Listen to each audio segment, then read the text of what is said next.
아프리카 TV 프리고 스튜디오 라이브 2020 GSL 시즌 3 코리아's Last Stand. What is up, everybody? It's time to wrap up the round of 4. Today, Maru versus Armani. This is the most David versus Goliath match we've ever had in the round of 4. Armani has been performing better than ever for him in GSL, but he's up against Maru. This is Armani's first round of 4. It was also his first round of 8. And his first round of 16. Yeah. So he's quite a run. He's been on quite the streak, but Maru, I think, really is the final boss. And then I guess he beats the final boss, and he goes on to the extreme mode of the final boss after that. Yeah. Not my best metaphor. But look, this is definitely the biggest challenge yet for Armani. Armani's final boss in a lot of ways. Yeah. But there's a secret boss after that, but Armani might just never know. That's when the credits come up, but then there's like, a Kojima moment in the game where there's actually another boss battle maybe. He thinks he's at the end. He's not. He's not. So I'm really curious to see what's going to happen today. I think Armani's a guy you definitely can root for, even if you're a huge Maru fan. It's really cool to have an underdog story play out like this. And look, we've said this in the round of 8 and the round of 16 that we thought, Armani will probably lose. He should lose, but wouldn't it be great if he did? Well, he's done it a couple times so far. He's one of the 3 players remaining in our tournament. But this is going to be so tough, man. I think either Maru 4-0s this or it's going to go to the very last game. Really? Wow. Yeah. Because I feel like a 4-1 and a 4-2 are more likely as well than the last game. I mean, we'll see what Armani can do, but Maru is looking like God tier right now. Maru, like, very close to his 5th finals, possibly 5th championship. Yeah. Although that's a tough one because his hardest championship win was against TY, who's already awaiting him. So I don't know. We'll talk more about that, though, after we get this match done with Tasteless. Because Armani he has a shot. He's playing well. This is the best play he's ever had. Yeah, I mean, he could ride this combo all the way out. That would be the biggest plot twist, I think, of Season 3 here, is to have Armani in the finals. Well, at that point, it's almost like more impressive than a Royal Roader, right? Royal Roaders who come in for the first time and then win. Yeah. To be here like 8 times, never getting out of the round of 32, and then to win suddenly is actually in many ways more impressive. Quick interview, you guys, and then we'll start our games. And who will be TY's opponent in the finals? Before we get into this great semifinals match, we're going to have an interview with the 2 players. Armani, it's his first round of 4. And in the other hand, Maru has achieved the round of 4 10 times in his career. Hello, Armani. Hello, Maru. Armani, you first. After your debut in 2014, this is your first round of 4. Are you nervous today? 무관중인 게 좀 이제 실감 나는 것 같아요. Well, since we have, I can tell that we have no crowd. 상대가 성주라서. And my opponent is Maru. 이제 슬슬 되는 것 같아요. And I'm starting to get nervous now because my opponent is Maru. You did want Trap as your opponent, but it was Maru advancing. And in the ladder, you couldn't beat him. So, what went through your mind after Maru got to be your opponent? 했거든요. 그래서 I did feel like Maru would advance. 또 8강 때도 너무 잘 하더라고요. And in the round of 8, he was so good against Trap. 그냥 받아들이고. So I'm gonna have to accept my fate, and I will have to try hard to win. 자, 이번에는 조성주 선수입니다. Right, Maru. 테란전 가장 잘하는 조성호를 꺾고 You beat Trap, the best PVT player, and you made it here to round of 4. And this is your 10th round of 4. I want to hear how you feel about this. Oh, I didn't really count how many it was. It feels pretty surprising. I think I'm gonna have to win today, no matter what. 4강 상대로 박진혁이 결정되자 태저전은 솔직히 테란이 괜찮다며 As soon as Armani was decided as your opponent, you didn't actually whine about the Terran race. You said TBZ was fine. 별로 안 좋더라고요.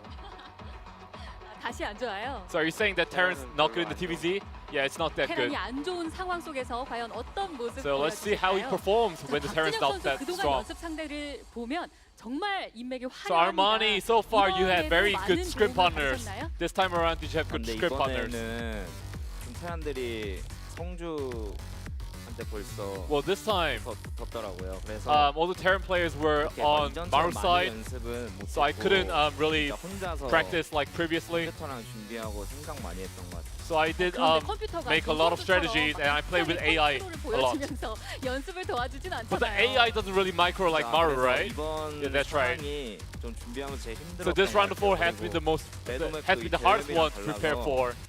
And the ladder maps are different, so this one was really difficult. 박진혁 선수 상대로 공식전에서 1세트도 And Maru, so far you haven't yielded a single set to Armani in your career. So what do you think about that? 저는 뭐 팀에 병렬이 형이 있기 때문에 Well, I had Rogue in my team, 다른 저거들보다 그냥 병렬이 형이랑 so I didn't feel the need to scrim against other 둘이랑 Zergs. I only scrimmed with Rogue and 결승에 Ragnarok. 먼저 올라간 전태양 선수가 가슴으로 박진혁 선수를 And 응원한다. TY, who's already made it to the finals, 조성주가 said that 이겼다. in his heart he wanted Armani to advance, but frankly 아, speaking, 근데 he 솔직히 expected 모든 Maru to 사람들이 advance. 다 그렇게 What do you think about 생각할 that? 것 같아요. I think all of the fans will expect 제가 that to happen. 올 거라 생각하는 사람도 없었을 I 거고 never anticipated myself to move on to round 4 as well. So in terms of statistics, I should have been eliminated already. But I'm not gonna 한편으로는 really rely on the 성펠레의 statistics 고수로도 anymore. 해석할 수가 있는데요. Maru, but TY is notorious for making bad predictions. So what do you think about that? Well, I don't care about his predictions. 없는 것 같아요. You know, I feel pretty 성펠레의 indifferent about 저주는 that. 신경 쓰지 않는다 이런 말씀이십니다. 자, 두 선수 첫 7전제입니다. And 과연 this is 어떤 the 결과가 나올지 first best of 7 마지막으로 between the two 서로에게 players. 한마디씩 나눠보겠습니다. So before we head into the 먼저 match, 박진혁 선수. anything you guys want to say to each other? 성주 Hey Maru, 해먹었으니까 you know, you've lifted the trophy up many times. 살살해줬으면 So today, I hope you go easy on me. 그래요. 좀 많이 해 먹으셨잖아요. Yeah, that's right, Maru. You should go easy on him. 아직. What do you think? 저는 배가 고프. I'm still hungry. 아직 배가 고프다. I am still 이렇게 hungry. 또 명언을 남겨주셨는데요. 마지막 프로토스도 사라질 현재 최후의 저그 And the 박진혁 last 선수의 Protoss has 운명은 already 어떻게 될까요? eliminated. 전태양 선수의 And now the last Zerg 결승 상대의 remains. 다리 경기, Which 차단 one of these two 이경기 players 시작하겠습니다. will be TY's opponent in the finals?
Okay, we're moments away from starting our best of 7. Dude, this, you were talking about how this is like a lopsided match, but I actually have some stats to show how lopsided it is. Please. Big shout out to Kochanfe for sending me these, but basically using a Ligulac for a round of 4 match, and we're counting since Legacy of the Void, right? Because that's kind of modern StarCraft. This is the most lopsided match in round of 4 GSL history. Wow. And it's more than 60% more lopsided than the second most lopsided match ever, which was Ryung versus Stats. Jesus. Yeah, no, it's Armani is 630 elo points below Maru. 630. Okay. Wow. Maru's elo is about 3,200. So Armani is like not even near the top. And the second biggest difference ever, Stats versus Ryung, that was only 400 elo difference. Now, I wonder how that compares to the lopsided situation for him being in the round of 8, though. I mean, obviously, this is going to be even more drastic. But, you know, Armani has sort of beaten all odds. It does seem like he's had a huge growth spurt in skill here Absolutely. this season. Yeah. And this happens sometimes where you have a player who is in the round of 24 over and over and over, and then suddenly explodes. It does happen sometimes. It's kind of a rare thing. The problem is Maru is pretty much favored against everybody. You know, Maru and Rogue, I would say, where it's just that's where the top of the skill ceiling is, right? Is around where Maru is playing at. Yeah, I think well, TY he's this season at looks the brink of skill. He's on the leading edge. Yeah. He's on the top of the wave. So He's in outer space with his skill, you know? I think this will come down not just to mechanics, but a lot of planning here for Armani. Armani's never had a best of 7 against a player of this caliber right now. So, like, let's see what he can do. I think each opening is going to be very important on both sides. Armani's going to have to show a real range of different play. He can't try to pull a fast one off in one game and then win a macro game to get out of a best of 3. Totally different beast. Game 1 will be on Eternal Empire. Armani versus Maru starts now. 영광의 전투가 펼쳐진다. GSL을 위하여.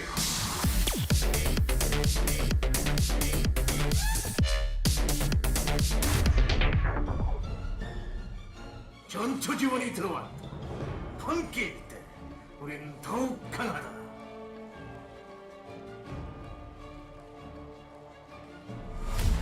아프리카 프린스 아르마니 박진.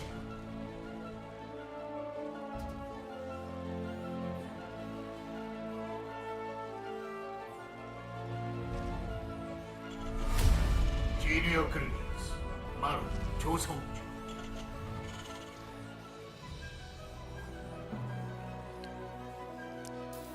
You know, what I'm going to be looking for in this match is what Armani's ideas, his strategies are for holding on to his 4th base.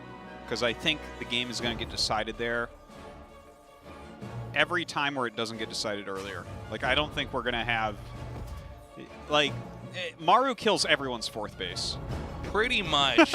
He is... So it is so hard to keep your 4th against him. It's madness. Just to go big picture here, you know, Terran, you know, they get up to their 3 bases. I mean, we do have some 2-base pushes, but generally speaking, if you want to represent what the matchup usually looks like, they get up to 3. The Zerg has to always be up a base ahead.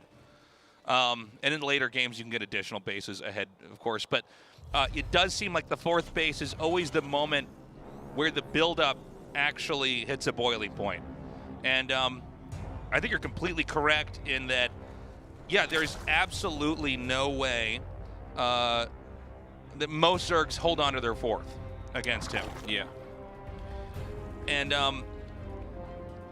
yeah, Armani will either have to play around the normal burden of the matchup, which is trying to keep your 4th alive by doing some kind of all-in or playing a really obtuse game, or he's going to have very good defense. And a lot of ZVT requires the Zerg to just have solid defense. They have to hold off everything that's coming at them, or they're going to be in a lot of trouble. Yeah, it's incredibly hard for anyone to hold it against Maru. And, I mean, we haven't seen Armani put out that top-tier ZVT that you need against Maru to do that, I guess, right? Yeah, we're waiting to see it. You know, I think there is something to be said that there's not a lot of workarounds for the Zerg early game, unless you're going to do something really crazy. Yeah. Well, I mean, you can put pressure on and stuff, but you have to do like a funny amount of damage to make it into that type of situation where it's suddenly they can't kill your 4th. And also, if the Terran defends any early aggro, they're probably just going to win the game, right? Yeah. I mean, you just have a substantial lead there. Well, here Maru is going directly into a 3rd command center with Reactored Hellions, going into the starport after that, so nothing too strange. That's kind of like, in my opinion, that's when you're confident in Terran vs. Zerg, is when you go Reactored Hellions with the 3rd command right away. That's like a build that we see Innovation do all the time. I mean, all the top guys will basically do this when they, especially when you see like a disparity like this, right? Yeah, this is just the best way to put on pressure while continuing to maintain growth here. It's just kind of safe overall. Yeah. So this is actually a 2-base layer that we're looking at here. Yeah, with a Baneling's Nest coming down here too. Yeah, that's quite interesting already. I'm not exactly sure what he has planned with this. Like, I think it'll just be a Spire. The Baneling Nest, though, and where it's placed does make me a little bit interested that it could be something fancy coming out. But the 2-base Spire builds have definitely been pretty popular over the last few months. Yeah. I feel like they've been a little bit less popular in the past month than before that. We had a period with a lot of them. But it's cool to see Armani do it. All right, he's getting that Spire. Now, the thing that becomes difficult with this build, generally speaking, is your upgrades are going to be much slower than Terran's. So your Mutas have to do a lot of work, kind of keeping Terran pinned back at their base for as long as possible. And then your Banelings kind of have to connect, because the upgrade differential will almost always be 2 in favor of Terran. Yeah, it's key to have the Banelings actually eliminate their targets. It's one of the easiest ways to kind of tell how a fight is going to go in TVZ here. But I like this approach from Armani. I think this is really modern, and I think this is, it's going to be tough against Maru regardless, but I think the ideas at play, at least, are pretty good here. Now here comes the Viking to land. This is to draw some of the Lings away so that the Hellions can maybe try to poke in. It doesn't look like it's going to do that much. Looks like he was setting up his Liberator at the same time. It looks like it's not going to quite be timed out at the same time. Wow. The Hellions come in. Beautiful block right there. Yeah, throws down the Evo Chamber to just zone out the Hellions from chasing the drones. That was actually really well done. He basically didn't miss a beat there. 2 drones have been killed so far, which is actually excellent considering he's being hit from 3 different sides. Literally every base he has is being hit by something. Yeah. And if your screen is in the wrong place at the wrong time, I mean, Zerg basically has to preempt every move, and he's done that here. Shot down the Liberator. I believe the Viking was killed. Yeah, the Viking was killed. And the Hellions didn't really get any kills. Only 2 drones lost. So right now, Zerg actually got value out of that exchange. Yeah, he's doing a great job on the defense so far, so that's really nice to see. The Mutos are out, and they're starting to fly across the map. You can see that the Terran upgrades are going to be about halfway done by the time these Evos get started. So that shows you what we were talking about before a little bit as far as being behind on those upgrades. But I think Armani is, so far, executing this quite well. Yeah, and now he's got the opportunity to put a little bit of offense on here. He's going to come in with the Mutas. They don't do too much, but you're keeping Terran matted at home. Insta pickup. He wants to dive over his own wall in here, try to get some pressure, but I think a nice counterattack back in here where he can go for the reactor is a smart move. Really nice move there. I love it. Now, Maru's playing really well, but I will say Armani is absolutely holding his own here. We're getting to that 4th base moment, though, that you were talking about, and I really couldn't agree more. I think that when the 4th base comes down, that's where we have to have the ultimate defense here from Armani. Yeah, well, the Mutas have to keep him pinned just a little bit longer. He needs that speed upgrade for the Banelings to finish before any real scuffles occur. The 4th base being taken by Armani on that low ground. Very important that he pushes creep out in front of that. Do you think that's ASAP. Do you think that's a better spot to take than the location just above that? Yeah, it does seem slightly. like in a lot of the games we cast, Terran kind of gets a position over there because it's harder to get the creep in time to the left side of the hatchery if they take the upper 12 o'clock spot. So he's going to take the lower 12 o'clock spot. Both are pushable, though. Yeah, they're definitely both pushable. I really don't mind him taking right there, though. It's kind of like the proximity to the 3rd base is a little bit closer, you know? Yeah, you can get reinforcements there. Both are going to be difficult. Yeah, the thing is you need your creep in front of it, like, immediately. So, I mean, if you're trying to go all the way over to the left, that's going to take just slightly longer. Okay, here it comes. Hellbat's in the front. The Mutas fly in and get rid of the first mine. Very nicely done. Okay. He's got some pressure on over here. You can see there's some back and forth. He did force a cancel, and he's now going to drive him back up onto the ramp here. Again, you know, the Hellbats there, the presence that makes it a lot harder to really capitalize on the situation with those bangs, but he does come through here. Yeah. And it looks like Armani, although the hatchery was canceled, he did win the fight. He's now chasing down Medivacs, and this is a huge amount of value gain here from Armani. Yeah, this was fantastic. Just the strategy he's chosen is a little bit more resistant to the timing pushes on the 4th. You could see he actually canceled it, wasn't killed off because you get a later 4th with this build. But also he punished really hard. Yeah, the 4th was canceled, but he didn't really lose Mutas. He killed 4 Medivacs. He killed the entire army that moved out. Armani is playing amazingly right now. And having less medevacs overall in this game now, I mean, losing 4 early on is a lot. We're just past 9 minutes here. So medevacs are being remade in pairs here, but, you know, Terran, that's the difference between having 4 medevacs later on or 8. Yeah. So this changes the opportunity for drops. If Terran does decide to do a drop with, let's say, 2 medevacs, there's going to be not very much to heal to allow the army to sustain in other big fights elsewhere. If he goes for drops and it's picked off, this is going to be a medevac-less game where really once the Zerg army gets to the Terran's army, the Zerg army does start to defeat it. Yeah. These are all important aspects. 2-2 going to be finishing up for Maru relatively soon here, giving him a 2 upgrade advantage once again, which is very important. But 2-2 is on the way for Armani. I love that he's doing the attack upgrades for Mutas as well. That's really going to help out with his huge number. And look at this. He's bringing in his Lings. He's eliminating the fringes of the army. He's playing a really nice game. Okay, he's backing up now. Terran is itching for a push again. Now Zerg is taking the 5th. As Terran takes the 4th down at 6 o'clock. There is a counterattack set up here. Now this push here from Terran is going to come in right as a +2 attack, +2 armor finishes up. Yeah, it's a great type of timing, right? If you're up 2 upgrades, it makes such a difference when so many units are fighting. Now, he's tried to slow this down, but the Thor pushing him back really quickly. A lot of mines in here, a lot of Marines as well. A ton of Banes being made, though. Oh, now he's actually going to push down here on the 4th. I thought these Mutas would be ready to defend up here. Let's see how this fight goes. Yeah, there's actually a lot of Banelings. Let's see if he can get the connections. Ooh, a good mine there. But he starts to clear some of it. I think this base might fall, but that top 12 o'clock, you know, he's still got that 4th base available in that. Okay, so he gets that base off here, but it's still 3 bases to 4. He can rotate drones up to 12 o'clock. I'm starting to think this is a bit of a strategic error here for Armani to be down here for this long with the Mutas. He might be able to kill the CC, but we got to see what's going to happen here to this base up here at 12. Well, he definitely does need to keep this one alive, that's for sure. You can't be losing every single base every single time, but he's done a good job of punishing there with the Mutas. He killed off a lot of units, and he ended up getting the command center as well. Yeah, he's going to clean up these Widow Mines over here. Nicely done. Zerg expanding again now to the center right. And this is a storm that Armani has weathered. The problem, though, is that generally speaking, Maru looks stronger and stronger as the game goes on. But I would say many of the exchanges, especially the initial one over the 4th, went well for Armani.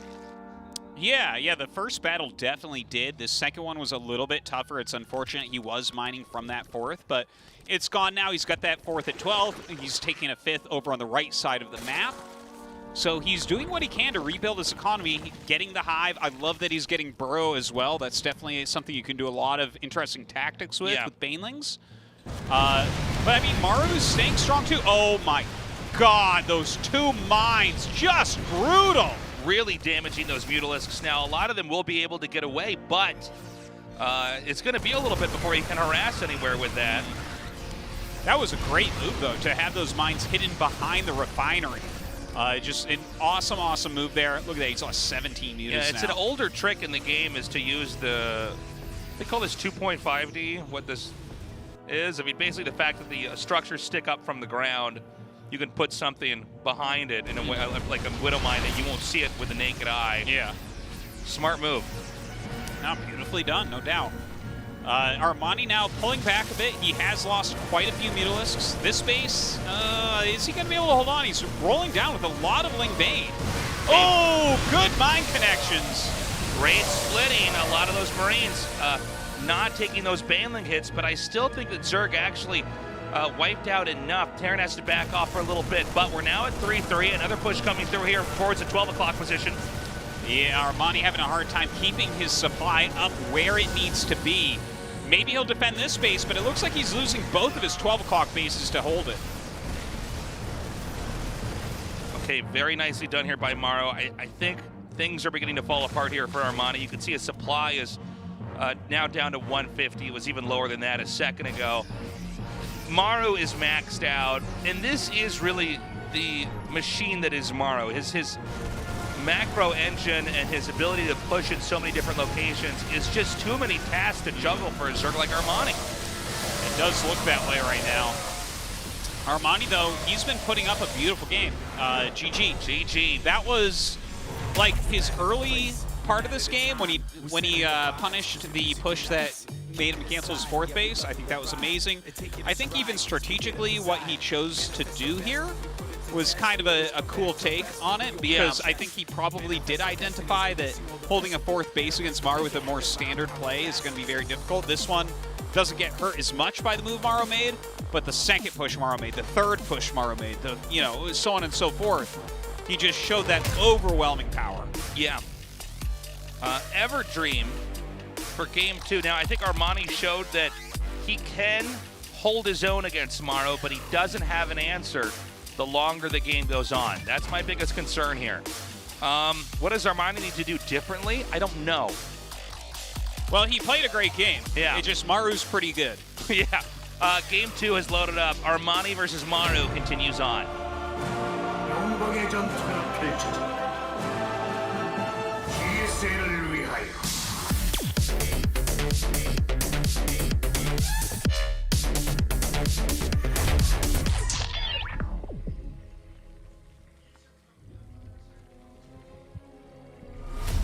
아프리카 프린스 아르마니 박진영.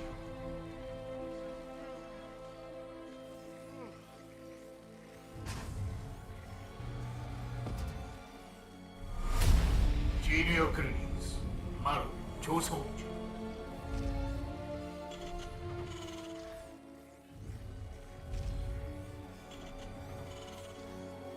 No proxies as of yet for Maru. I think it's safe to say we will have proxies, though, at some point in time in this game. Game 4. Game 4, you think that'll be it? Yeah. Yeah, I think you're probably right about that. So let's go back over the last game. I think Armani played an S-class game all the way through when the fourth was attacked. It was actually post that moment where he had a little bit of a harder time, and he took a lot of fights very well, but he made some mistakes with harassing with his Mutalisks. He overextended a little bit with some of the Banelings. And I do think that in this matchup on both sides, stamina is a real factor. Okay. There's so much going on. There's so many moments where you have huge armies and you just can't really make any major mistakes because you're going to eat up too much damage. And from there, the disadvantage will become exponential. And it seems like Maru, and I think this is true for a lot of Maru games, but I think it's being exhibited at least here in game 1, is he just has more stamina.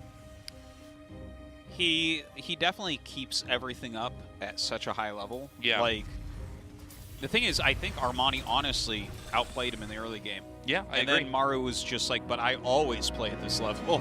Yeah. And for Armani, it becomes this strange thing where it's like, okay, you're trying to hold on to 5 bases while harass him, but he's like he's defending your harassment while attacking 2 locations. So it's just a bit too much, and he's not missing a beat with spending. His upgrades are there. It's just Maru's complete beast mode. Yeah, it's growth in every direction for Maru. Like, the early part, I was really excited when we saw Armani kill off the Viking in the main, stop the Liberator in the natural, and not lose too many drones to the Hellions in the third. He only lost 2 drones overall. And Terran lost some stuff. So it's like, you're actually ahead at that moment. And then they attack on the 4th. He kills the army. He cancels the 3rd. Cancels the 4th. Didn't lose the 4th, but cancels it so it could be remade. And then killed the medevacs. And at that point in time, I thought, okay, advantage Armani. Yeah. And if you could keep having moments like that where he just judo flips Maru and takes the lead, he wins. But Maru just comes back. He just sort of powers through. Yeah. Like, he's ahead almost always, but when he's behind, he's just going to get ahead later on. Yeah, well, now you're reminding me of what I was saying about him when he won the 4 championships in a row, where it's like, if Maru's ahead, you're already dead. If you guys are even, Maru's ahead. And if Maru's behind, you're actually even with him. Yeah. It's like, you have to actually account for how good he is in those situations. He really is the 4th race, you know? Yeah, well, everything he does is so clean and perfect. Yeah. And, you know, I've used this before, but when you see a player is, like, everywhere, like they're doing everything at once and nothing's being slowed down, that's sort of what's happening in these games with Maru. Yeah. And so we're going to have a Hellion drop this time off. Yeah, he does have the armory making, so definitely can turn into Hellbats. Cloak on the way for some Banshees as well. Maru approaching the matchup with a very different set of tech here to start things off. Yeah, a Hellion drop that turns into Hellbats is not really something that we see anymore. It's kind of an older strat, so I guess I'm interested to see how he does with it. Yeah, so far not great for Maru, actually. Doesn't kill anything. I like that Armani is preemptively throwing down these Evo chambers to blockade the Hellions from getting to where they need to be. We're going to get to the second part of the attack here because Banshees with Cloak are done. And it looks like you might have the army. I think it's going to be Banshees with Cloak and Hellbats and Marines all together. Yeah, definitely. And this is intended to rupture some of the defense that would normally hold up other unit compositions that are different. Well, let's see how many queens he actually has. We see 3 right there. There should be at least a couple more coming down to join him, but that's going to be pretty hard. Okay, there's 4 queens. Going to try to target down the medevac. He does end up killing the medevac, which is hugely important. The infantry is coming up behind this. It's actually a difficult situation to control correctly here. Now again, Hellbats can be kited by queens. Yeah, he actually targeted down the Spore there, so we could see the Banshee come back in. Not sure exactly where that's at, but Maru's still trying to get the most out of his units. Good micro here from Armani, and I mean, he's still showing this stellar defense that we saw in Game 1. Yeah, this was held off actually pretty easily. And the Banshee, I guess, was never reintroduced to the fight since the Overseer has just been right-clicked on it. Yeah, makes sense. And, you know, guys, there's a reason why we don't normally see Banshee, Hellbat, Marine come out here with no medevac at that time. It's not the best unit comp, but I could see what Maru was trying to do, probably trying to throw the Zerg off a little bit. Yeah. I mean, Hellbat builds in general I don't think are all that good, but it's a best of 7. You know, you can have if you bring a big range to that and you're capable of doing that range like Maru is, that's probably best. Well, yeah, and the different set of units requires different composition from the Zerg. Yeah. And so if you're not totally ready for that, you can, you know, get thrown off and possibly lose the game. And so Stim is going to finish, and this game will begin to transpose into a normal TVZ as far as tech goes, Marines with Stim and everything else. A pretty quick second factory from Maru, so we'll see exactly what that is going to be doing. I think it'll probably be some Thors getting drilling claws and a bunch of mines. I think you're probably right about that. Yeah, that'll give him a bit more staying power, both defensively and when he finally does attack. Okay, nice. He's going to catch this Banshee and pick it off. Creep is actually being placed over here in the center left where the would-be 4th base for Terran is. Terran's actually expanded down here onto the low ground, which this location is a better launching pad for attacks over onto the far right side of the map.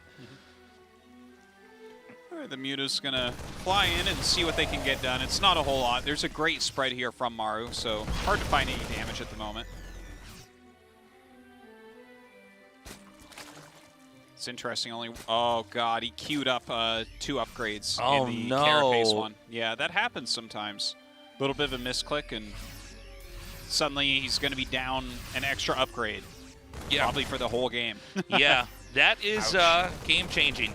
Yeah. Importantly, though, he does have Carapace on the way, which is far more important than the attack. Okay, another scan over there on the center right. Maru pushing out. Now, again, I think one of the big themes here today is going to be how does Armani handle it when its 4th base is being pushed. Oh, here comes that push. Yeah, Armani almost taking a fight off of Creep. You can see the Creep isn't quite spread around here. This is going to give Terran actually a pretty ideal position here to fight from behind this large obstruction of trees and off of Creep. Ooh, the Mutas come in and almost get the tank. Quick pickup there. That was such a good save. Now it could siege up down here. And this is going to be a tough fight for the Zerg. Terran positionally definitely is very comfortable. Yeah, let's see if he can actually take this fight. The Muta's coming in, trying to pick off Hellbats. That definitely will help his Ling Bane to come up. And here he goes, a ton of Banelings and Lings coming down right now, getting in on top of the siege tank. The tank goes down, and he will be able to chase this off, holding his 4th base. Yeah, beautiful hold here by Armani.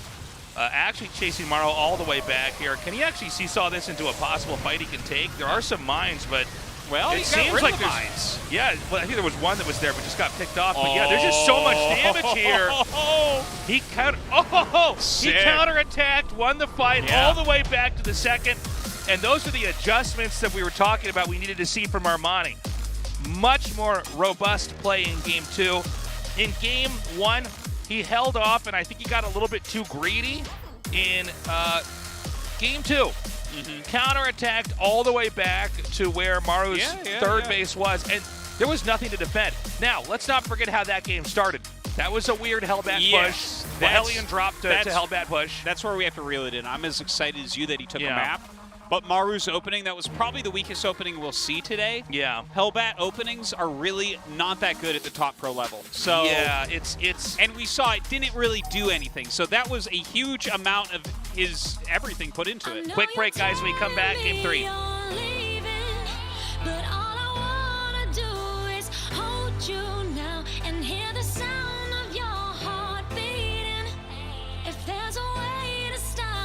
Show me how.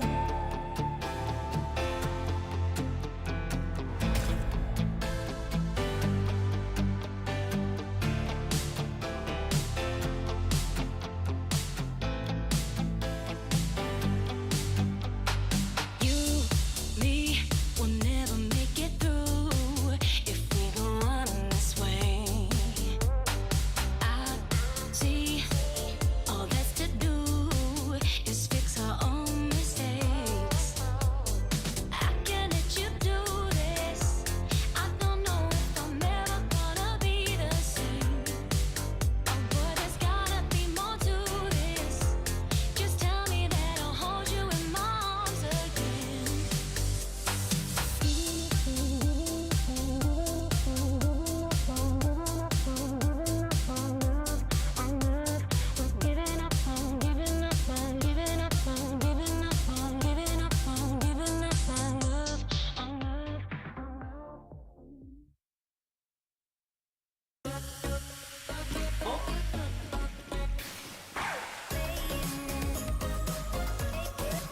상큼한 복숭아가 사이다를 더 청량하게 새로움을 마시다. 울트라 기어로 부드럽게 이긴다. LG 울트라 기어 게이밍 모니터. 울트라 기어로 선명하게 이긴다. LG 울트라 기어 게이밍 모니터. 잡아 킬 흐림님 힐 그렇지 나 힐 2.3끈 온다 잡아 바닥 바로 From the beginning. Hit it, boys.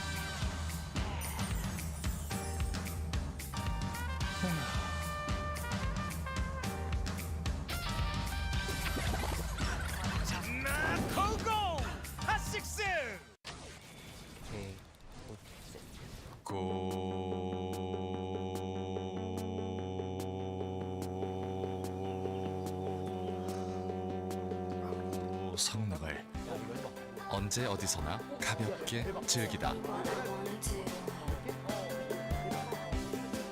지포스 GTX 1650 그래픽 최신 인텔 10세대 프로세서 탑재. 고성능 노트북의 새로운 기준 LG 울트라 기어.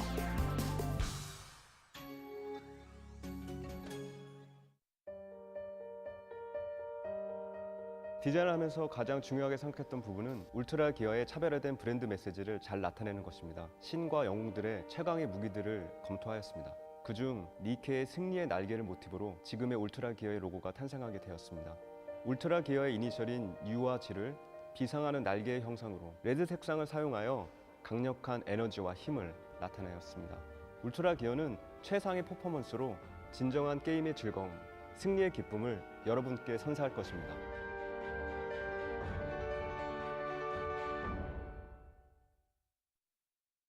세계파이널 아르마니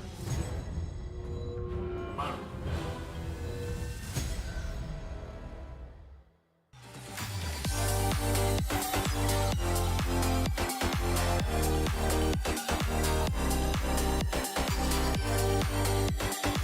Okay, really exciting stuff, guys.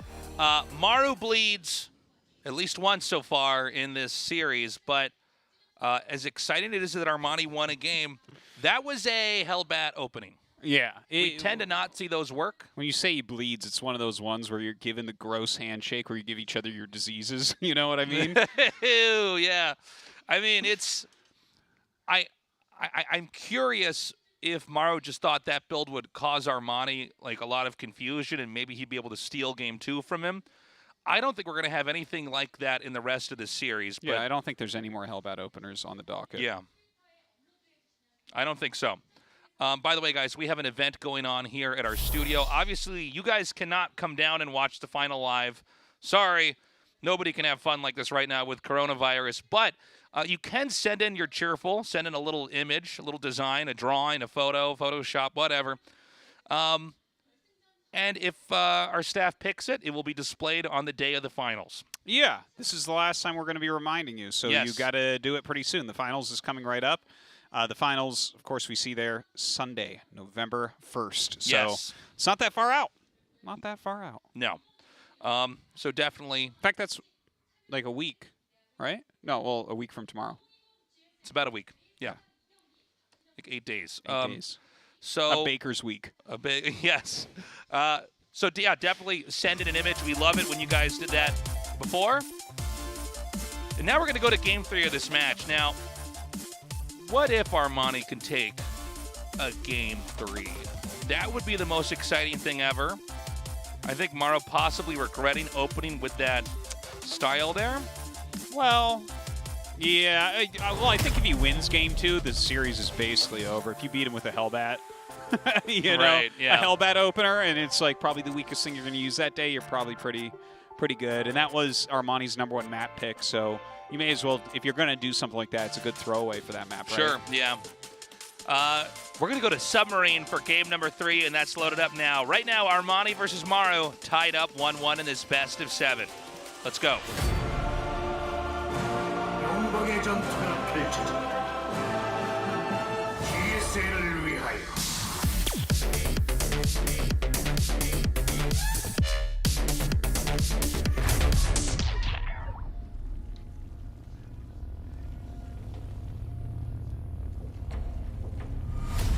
아프리카 프린스 아르마니 박진영.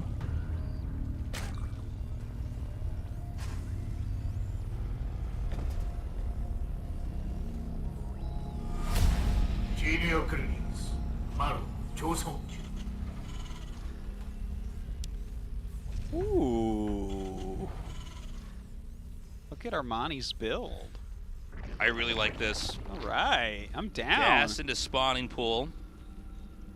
We do occasionally see this pendulum swing and risk in a best of 5 or a best of 7, where like Maru did kind of the weird build and it backfires, which I think a lot of times can lead you know, someone like him, I mean, or anybody to say, all right, I need to dial it back, especially if you already won with more of a macro game, right? Mm-hmm.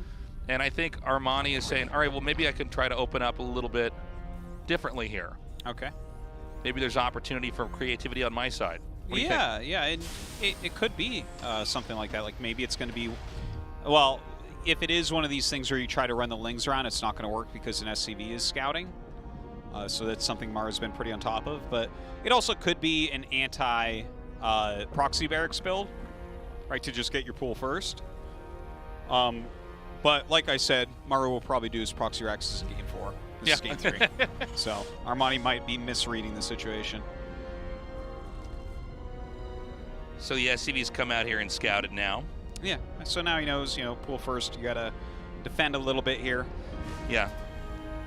Generally Checking speaking, for to pull proxy. first, you're always going to take a fight easily early on. Hatch first, you're getting income faster, but you're more at risk here. And the bunker going to be going down, so you see Maru just completely prepared. You know, I always do get confused when people don't send the SCV scout just to check the hatch timing.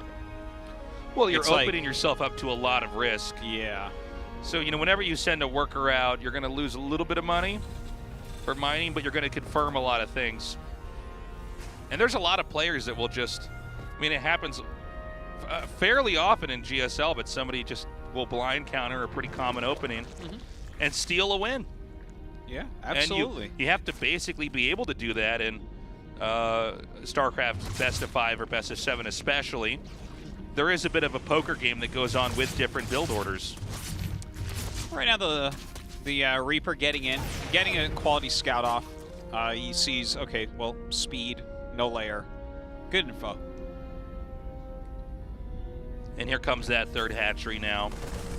Now let's wait and see what kind of build exactly we're going to have here from Maru. He's getting his quick third command center here. Definitely interested in not really tooling around with his opponent too much early on here, you know? I do like this little Ling attack here, by the way. That was a beautiful move on both sides. Yeah. He came in with 4 Lings to flank the Marine that was out, poking the Lings in the back. But Maru got it back in. He saw it coming. Yeah, great little tactic there. Yeah, good job on both sides. So this is going to be a slower game to start off here in Game 3. Because I don't think we're going to see Armani make any aggressive decisions here now. I mean, he basically wanted to zone out certain options for the Terran, but... He has no real aggressive options, to be honest. Yeah, yeah. And Maru is just going to get a third command center up here, so yeah. He'll probably patrol around the map a little bit with Hellions and try to kill off Lings and kill creep tumors, but it should be a quiet start. Yeah, just some pressure from Maru is like exactly what the doctor ordered, you know. Already it's been like a pull first. The Lings didn't do all that much, so you just kind of clear the map, push back creep tumors, look for kills where he can. Yeah, little kills like that, taking out the creep. It's really nice. Try to inhibit some growth, albeit small. We do have +1 carapace on the way as the first upgrade, so that's kind of nice. Or, well, both upgrades now for our Zerg player. It's always something you do want to see. Now, what I'm interested in here is he just going to rush up into Baneling speed, or is he just going to try to utilize like a lot of Lings? He's working on his economy pretty heavily here. So the more Ling heavy, I wouldn't mind seeing something like that.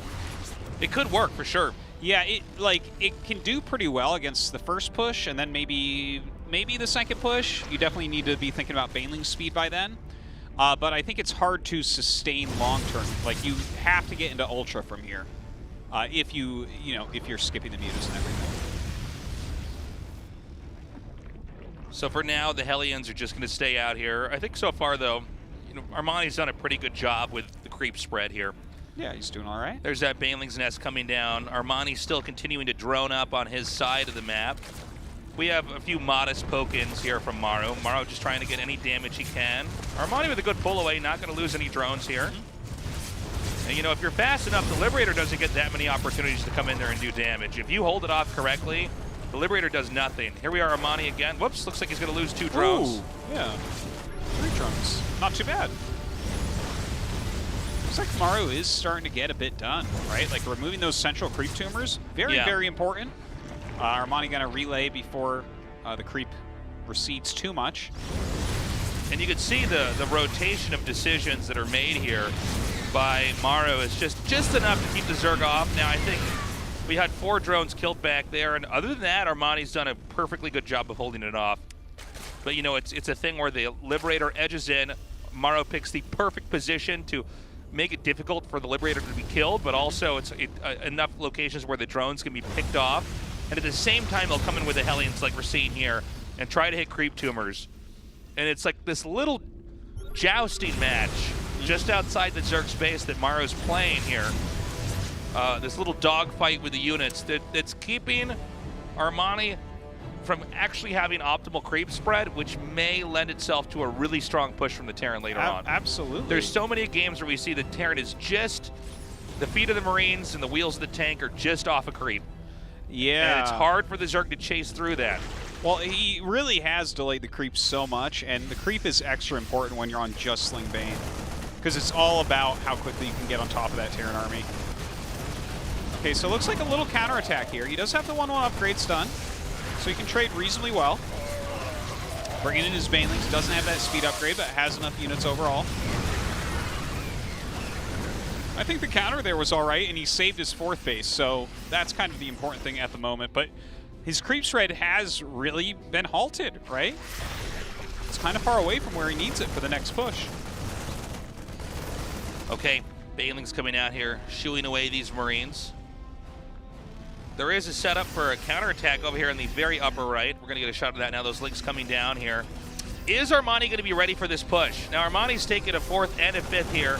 I don't see anything here. I think he almost went through the Zerg's blind spot on the map because he had links coming down to counterattack, and there was nothing being taken at the 4th. I don't know. I'm not sure what the game plan was there. Now, Armani's not... he's not in a great spot, but it's not the end of the world either. He does have an additional base that's over here at 1 o'clock. And you know what? He's making a bunch of Banes, so he's actually going to bust down the wall going to Maru's 3rd. Maybe he gets something done there. He has to watch out for this push, though. Maru doing a great job utilizing that tank behind the rocks. So does he just want to try to drill through here? He's going to come in now. Yeah, that's actually not bad. 11 kills there on the SCVs. All right. Now, those are Banes that didn't take out any army, but 11 kills is pretty good. But we may have some counterplay here from Maru now. Yeah, 2-2 is about to finish for Armani, so he's going to be up 2 upgrades here once again. 2-2 just starting for Maru. Definitely very helpful for Armani, but his 4th base, I mean, it's brand new up at 12 o'clock. He's just got it saturated. The 3rd base hasn't been sealed up again with depots after those Banelings destroyed the entrance. So there's actually another counterattack coming in here. But Maru's actually hitting both bases at once, and there appears to be just nothing to defend on either side here. Well, as we can see in the bottom right as well, the Ling counterattack doing some work at least. He gets a few siege tanks. He's forcing some SCVs away. But, I mean, Maru will end up holding that and continues to do damage. Now in the natural of Armani. Yeah, this is quite a bit of damage here. I think Armani didn't account for the fact that Maru would counterattack into 2 different locations. I think he thought he would counterattack into 1, and he might be able to give up a base and kill off more workers at the 3rd here. Now I think Maru's beginning to take a little bit of a lead here. Yeah, it definitely feels like he has a lead. He's killed a lot of hatcheries. He's killed a lot of drones. And, I mean, Armani's style, you really kind of do need to grow your economy to keep it going. Yeah, and the Ling's coming in here. Now, hold on. This is a pretty heavy counterattack here. And the Marines are being taken out. Is this actually enough, though? The problem is Maru's pushing through here and basically winning 2 fights on each side as the Zerg is getting smaller and smaller and smaller. And Armani's counterattacks are pretty good, but I don't see any answer here for the Zerg as far as his Terran army that's pushing him. Both of them. Yeah, very tough right now. Maru just getting huge amounts of damage done. Yeah, he's lost a bunch of SCVs, but over time, you're not going to be able to keep this up as Armani, right? He does have a macro hatch, but he's not going to be able to produce the amounts that he really needs to hold on to a never-ending parade of units from Maru. Oh, that's hilarious. That is just annoying, yeah. You got to get that upgrade in Heart of the Swarm single player where the Banelings hop up the... yeah, exactly. Yeah, they do Reaper jumps up onto the high ground. This is... look, I think both players had great ideas here. I like that Armani counterattacked so much, but he literally had nothing defending his other 2 bases. It's actually 4 base Terran, although we don't have SCVs there yet. You can see here now, they'll be there soon, against 3 base Zerg. Zerg just started a new hatchery. And I don't know if Zerg has anything to answer to this push. Well, Ling Bane has to be the answer because it's the only stuff he has. The thing is, over time, that's not going to be a big enough answer. You need to continue to grow your economy if you want to play this style, and Maru has successfully stopped it from doing so. Yeah, and the other thing is that Ling Bane, you can always pick up with your Medivacs and run away, so it's hard to imagine Terran not taking a fight that you want to take, you know? Exactly. Maru gonna zoom out of there, saves all of his Marines, continues to clear the creep as well. This is, I think Armani has done a great job with some of his counters. He definitely tried to bring it to Maru this game, but it feels like he is running out of time here. Yeah, he needs to hold this next attack off. There's a lot of Banelings here, but you can see that the supply at the bottom, Maru's just getting bigger and bigger and bigger. It's 28 army supply to 77 here. And most of that army supply for the Zerg is in Banelings, which means there's no other Lings here to supplement. 26 more Lings are going to hatch. But again, that's actually not that many Zerglings. No, it's really not, especially with Maru's micro here. Yeah, you can see just, again, good kills there on the SCVs. He's definitely done a good job with his counter harassment. The problem is that counterattacking is a double-edged sword, and we're seeing what's the weakness of that here in this game, where Armani now just can't quite deal with the pushing presence here of Maru. Yeah, and that's going to be about it. I think his back is broken at this point. Really nothing left over for Armani. Running the drones at his natural. Once again, a tank sieged up on the creep. More mines coming in to reinforce as well. Just nothing left over here for Armani. Yeah, and there's still more infantry streaming across the map. You can see the medevac energy is mostly used up here. But it's Armani hanging on by a thread. He does not have banelings. That's it. GG. Maru takes game 3, giving him a 2-1 lead. Yeah, a little bit of a tough game there. Unable to really save his bases and keep that economy growing. But to be fair, it's Submarine. It's a tough map. Definitely a map that Maru's going to feel very comfortable on in any matchup. Yeah, let's just have that. It almost feels like the previous map we had, Everdream, right? Where Maru kind of did a little bit of a throwaway strat. That was Armani's top pick. Yeah. And while this wasn't Maru's top pick, Submarine is just kind of known as being, it's a smaller map. It's a bit harder to play against Pteranodon. You saw how he utilized the tank to kill the 4th. Like, how do you actually stop that? It's very, very hard. Deathaura will be map number 3. Map number 4, excuse me. This is important, man. Maru comes up 3-1. Hard to imagine Armani bouncing back from that, but if Armani evens it out 2-2, I think his odds are much more realistic. Our game is loaded up. Let's go. Again, the winner goes on to the finals to face off against TY in the GSL Code S. GSL을 위하여.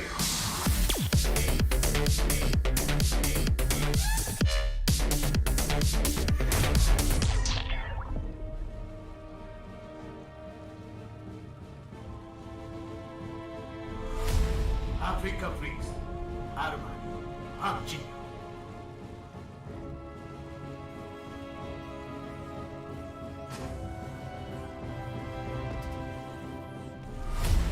지니어 클리스, 마루, 조성주. So I want to talk a little bit about how Armani played game 3 there, the game that we just casted that he lost. He had a really good handle, and he has throughout all of his games, in defense early on. I liked the idea of counterattacking everywhere at once, and I think that would have beaten a lot of Terran players. We don't normally see Lings and Banes hitting 2 locations. There was periods where he was hitting 2 different locations and Terran's on 3 base. And I think most Terrans would have pulled away, but Maru, he's able to look at a game and make calculations very quickly, and he realizes, all right, that's too much countering me. First of all, Banelings do just connect with their targets and disappear. It's one of the unique things about that unit compared to anything else. It's not like Stim Marines. If you have a bunch of them with medevacs, you stim them, they get healed up, they can kill off small chunks of units and slowly actually chew their way through your entire infrastructure. Yeah. And so what I think was really brilliant by Maru in that last game was he said, oh, he's counterattacking with too much. That's all your Banes. I'll just keep my Marines here. I'll have more Marines are going to rally out. I'll kill stuff there. And even if I'm down, I mean, a lot of my workers were killed, and Maru lost a lot of workers back there. There was 2 different locations that Maru was hitting that really went uncontested. And as the game got closer to the end, in the twilight of that match, you really saw that even though, you know, there was a lot of fires that Maru needed to put out back at home, he had the upper hand. Had Maru gone back and tried to defend too much, I think Zerk keeps making Lings and Banes, keeps 5 bases up, and actually smushes the Terran. Totally, totally. And you have to even go further back than that as well. Let's not forget that the creep denial from Maru was very, very strong. He was really clearing a lot of creep, which made it much easier for him to get that initial 4th base kill. Yeah. And that Ling Bane strategy, you're going to battle really well in the earlier portions of the game. And the fact that he could not utilize its strength to build the economy so that he could continue to battle in the later portions, I think is a big part of that as well. Yeah. So just great, just full play from Maru. But even that, all being said, I like the ideas of what Armani's trying to do. You can see he's really got an approach to this. Yeah, I think overall, looking at the series, I actually prefer the way that he's approaching it to the way Maru's approaching it. Also, I think we've casted a lot of Armani's games here, and we've definitely had games where he just sort of died on 4 bases. So it's good to see that he's strong enough that he really doesn't get killed in the early to mid game part of his EVT. Yeah, he's not dying too quick. Looks like Armani did spot the 3rd CC. That's Kind a of lot nice of info scout. for him. So he knows this game should, as far as Maru's playing, have a lot of similarities to Game 3, what we just saw. And this guy is Slayer about halfway done. He does have those 3 hatches. Maru right now, just getting his stim, getting his Hellions out. Definitely going to be a different looking game than what we've seen so far. I would say from Armani's side, I would like to see him go Link Bait Muta again.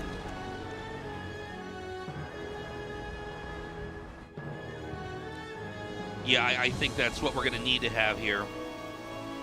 Maru, though, probably feeling really confident after that Game 3. You know, again, he just mechanically is so gifted, and decision-making wise, he always knows when and where to attack. He knows exactly how many units need to be in each attack to be worthwhile, too. We have a lot of other really good Terran players with a... Oh, wow, Nidus Worm. Yeah, very different, very different. I really like this. Yeah, it looks like it's going to be a Queen Ling Nidus. Yeah. Oh, that's kind of cool. He did scout that fast 3rd command center, so I think that's definitely a big part of this. And he's going to be able to catch... What? Okay, yes, he's going to be able to catch these Hellions. Okay, that's a pretty big catch. Yeah. The Viking right now is chasing away another Overlord that's on the map.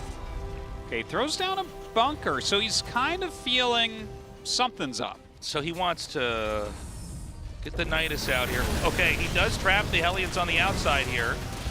Yeah, now, these are good catches. Like anything you can eliminate right now. Hellions are the natural defense. God! Oh, man! How many links did that kill? Way too many. Yeah, I was going to say Hellions are the natural defense against this. Now, I don't know. I just scanned the Nidus. Yeah, okay, so he's bracing for impact now.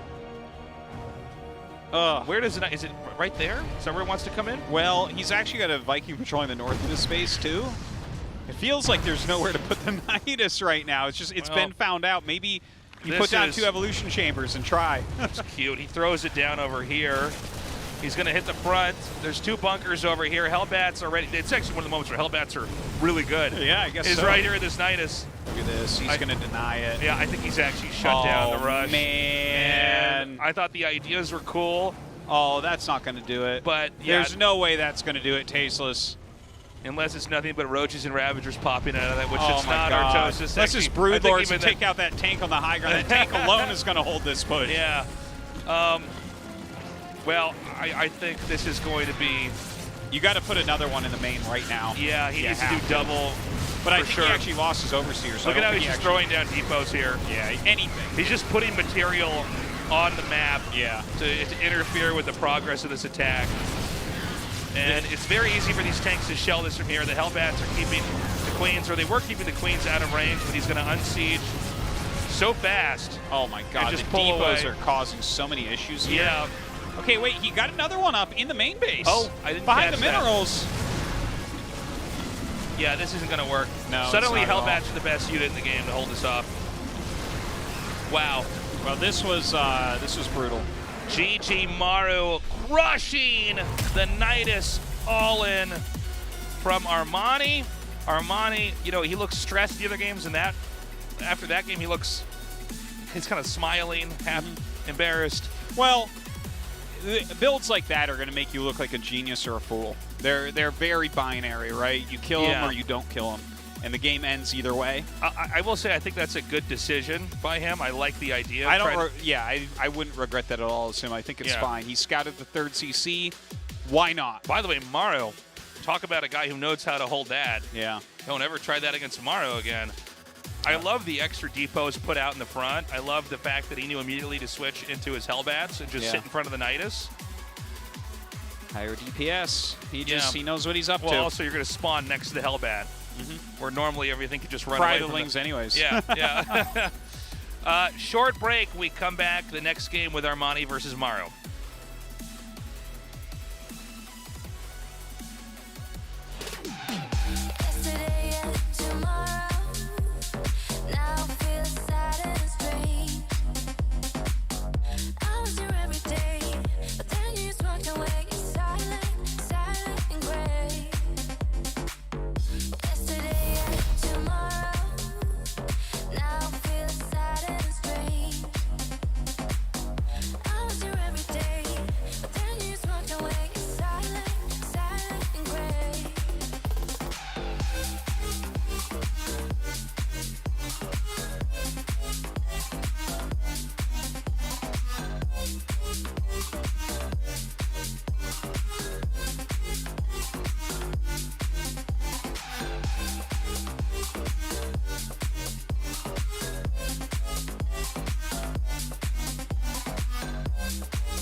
was your everyday, but then you just walked away. Silent, silent and gray.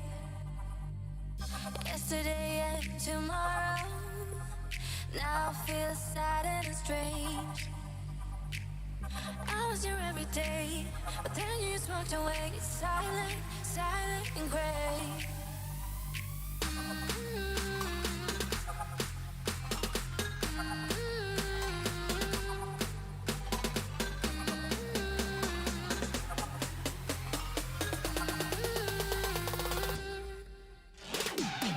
Yesterday and tomorrow, now I feel sad and strange. I was your everyday, but then you just walked away. Silent, silent and gray. Yesterday and tomorrow, now I feel sad and strange. I was your everyday, but then you just walked away. Silent, silent and gray.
상큼한 복숭아가 사이다를 더 청량하게.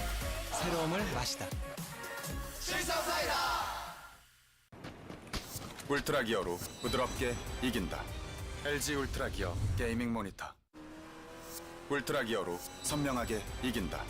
LG 울트라 기어 게이밍 모니터. 잡아 킬 흐림님 힐 그렇지 나 힐 2점 수리끈 온다 잡아 바닥 바로 From the beginning. Hit it, boys.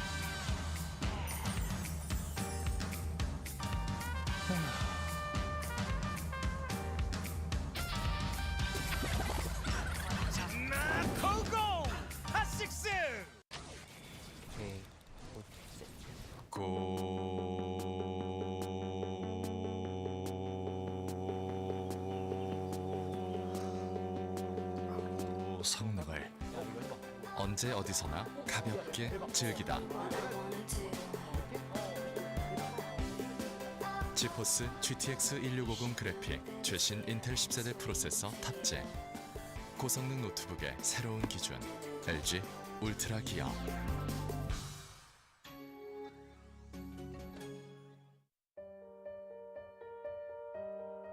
디자인을 하면서 가장 중요하게 생각했던 부분은 울트라 기어의 차별화된 브랜드 메시지를 잘 나타내는 것입니다. 신과 영웅들의 최강의 무기들을 검토하였습니다. 그중 니케의 승리의 날개를 모티브로 지금의 울트라 기어의 로고가 탄생하게 되었습니다. 울트라 기어의 이니셜인 U와 G를 비상하는 날개의 형상으로 레드 색상을 사용하여 강력한 에너지와 힘을 나타내었습니다. 울트라 기어는 최상의 퍼포먼스로 진정한 게임의 즐거움, 승리의 기쁨을 여러분께 선사할 것입니다.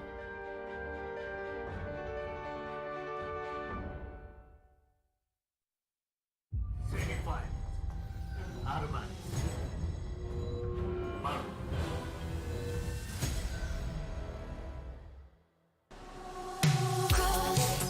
Then you start calling. I'm not used to hearing no sound of silence. Your lips have been silent. When did you get filled with doubt? We're back at the GSL semifinals with Armani versus Maru. Maru, unsurprisingly, has a 3-1 lead. I think that the strategic decision by Armani to go for the Nidus worm play was smart. I mean, it didn't work, but I think it was not a bad idea. But gosh, Maru just like has the answers. Well, he does. He does. He's the best. Yeah. So It's kind of crazy. So what does Armani do? It's going to be Pillars of Gold for Game 3. This allows for some of the most abstract games we've ever seen, but occasionally it looks very, very normal. I do wonder if there's any kind of unique all-ins that can happen here. Maru's going to proxy Rax this game. I thought it would be 4, but it's 5. You think proxy Rax? I think he's got room to experiment. That's for sure. Our game is loaded up. Again, the winner of this series will face off against TY in the GSL Season 3 Finals. 영광의 전투가 펼쳐진다. GSL을 위하여.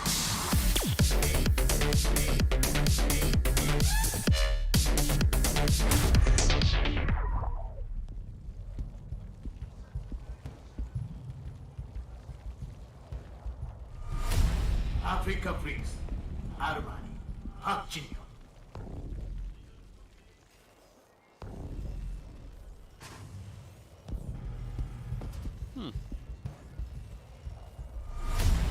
지니어 클릭스 마루 조성주. So a Maru best of 7 with no proxy Raxes. What is happening today? I guess he's done Armani's it so not much. he hasn't even been looking thoroughly for them, you know? Yeah. This guy would have been super free for a well-placed triple proxy. Well, you know, we talk about the rotation of build orders and a best of 5 or a best of 7, but if you're a multiple GSL champion, you probably have to have a rotation of build orders for the entire couple years, you know? Wow.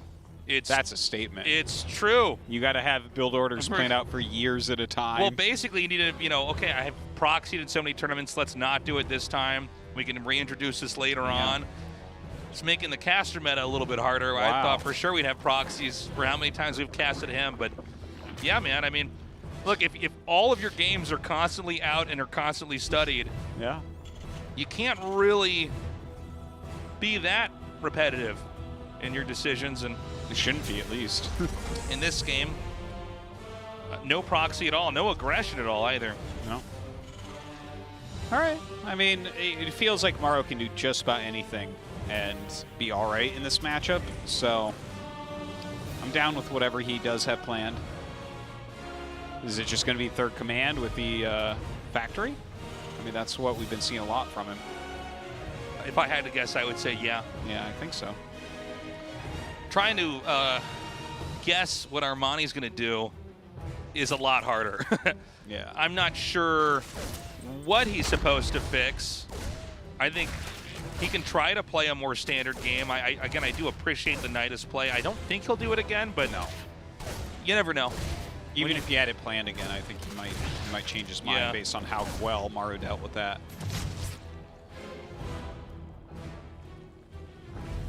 And there's that triple command. Yeah, third CC now.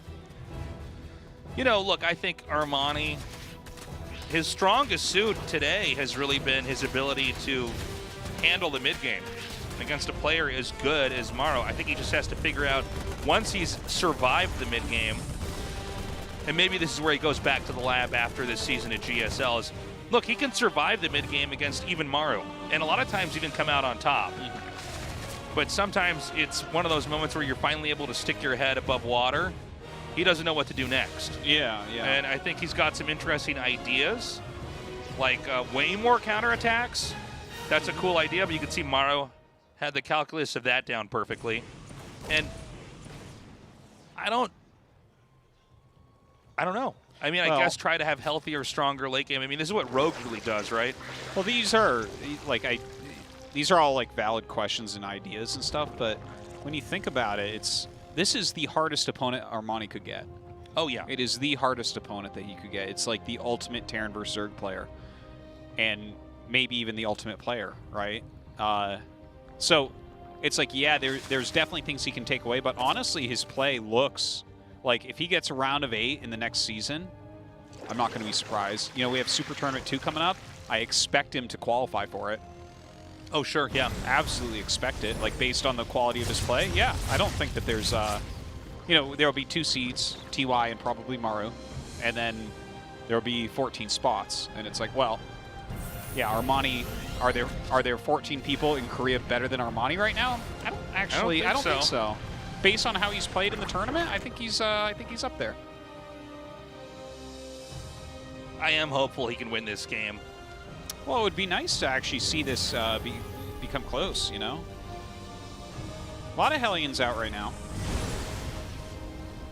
And I think Maru is just sticking to what he feels is safe. As he knows there's very low chance that Armani can kill him early on. And, you know, even in the last game where, I mean, a Nidus network, I think, is a very good response to 3 CCs right away. But, I mean, Maru made it look like that's absolutely the last thing you want to do against that. You know, he handled it so well. And I think Maru just intends to stretch this game into mid-game and eventually late game and win with his mechanical prowess. Yeah. Well, he's coming in and actually clearing a decent amount of creep, especially towards the normal 4th base location. That's an important thing to mention, right? That's the area where a lot of times the push comes in to try to get rid of the 4th, but like pushing that creep back at all, not only has he pushed the creep back, but you have those rocks there. So he can't even like get over to the rocks and start working on them or anything like that. Yeah, and the rocks are actually a pretty important target that the Zerg need to open up early on here, because Terran love to set up siege tanks behind those. And this is one of these moments where I think Armani already knows this is going to be an issue. Do about it yet. He has to try to fight back. Ooh. Oh, wow. The Hellions just slipped through. Yeah, and they see the Hydrals again, which is really important as well. Going to get a decent amount of drones and quite a few lings here, too, it looks like. Final grenade. Yeah. Yeah, what do you think about the choice of Hydra? Well, I guess going for something different should be expected, right? If Maru's, if Armani's fishing for solutions here. I don't know. I mean, going to go for a lot of burst damage out here between the Hydras and the Banes. The Hydra Bane can be really scary to fight if you're not completely prepared, right? Because it's not even like with just the Lings where they have to try to get a surround after the Banes are there. Especially if you have good creep spread, you're okay. But right now, creep spread has been an issue here for Armani. He's had a hard time getting out. Yeah. What's your take on it? Well, I think Lingbane Hydra is not nearly as strong as it once was. Like, look, he's making siege tanks. He has a second factory on the way. So I think there's a reason why we don't see it as often. But I'm like kind of okay with it, because if let's say that he holds on. Normally, players who go Lingbane Hydra against Maru are not going to hold on to their 4th base or against any top tier Terran. It's like it becomes very difficult, right? Because they're hitting at a time where it's your counts just aren't quite correct. But Maru did kind of he went heavy Hellion. He went for that quick 3rd CC. So I don't know that he actually has that 4th base kill timing that we've been talking a lot about today. Yeah, you might be right about that. And if that's the case, yeah, look, he actually started his own 4th command. So that kind of points us towards the fact that maybe it's like, okay, this 4th base might be fine. And in that type of situation, I look at this as a really reasonable way for Armani to actually get into lurker tech. Yeah, I like what you're saying here, but I also feel as though we're starting to see the issues that players like Armani, who are like definitely some of the best in the world, the problems they face against the actual very best in the world, right? Is that Maru is showing that he kind of has all of his bases covered, and I think, I mean, let's say that we made these guys play 10 games total. I think we'd see more and more odd choices from Armani and more things that maybe aren't optimal, but he's like almost saying, well, let's see if this stuff works against Maru, because I already tried my very best stuff the first 4 games, and it didn't work. And I do have this style ironed out. I know how to do Hydra Bane. My Hydra Bane isn't bad. It's not as good as what my other stuff was, which is why I didn't open up with it. By the way, not going to do much damage there. So he says, "Oh, yeah, not bad." Yeah, that was good defense. But basically, you know, you're going to try to bring your other styles because everything else hasn't worked yet. That makes sense. Yeah. And I think it's where you see the dilemma of playing a best of 7 when you are a different caliber than your opponent, right? Yeah. But who knows? Maybe this is going to work out. I'm really excited. I welcome it. Yeah. And look, I think Armani is the ideas are all fine. Like, his creep spread is actually pretty reasonable at this point. He is taking a 5th base. But honestly, with the comp he's going for, like, the 5th base is not even the most important thing, I think. Like, as long as you have at least 4 bases, you're going to...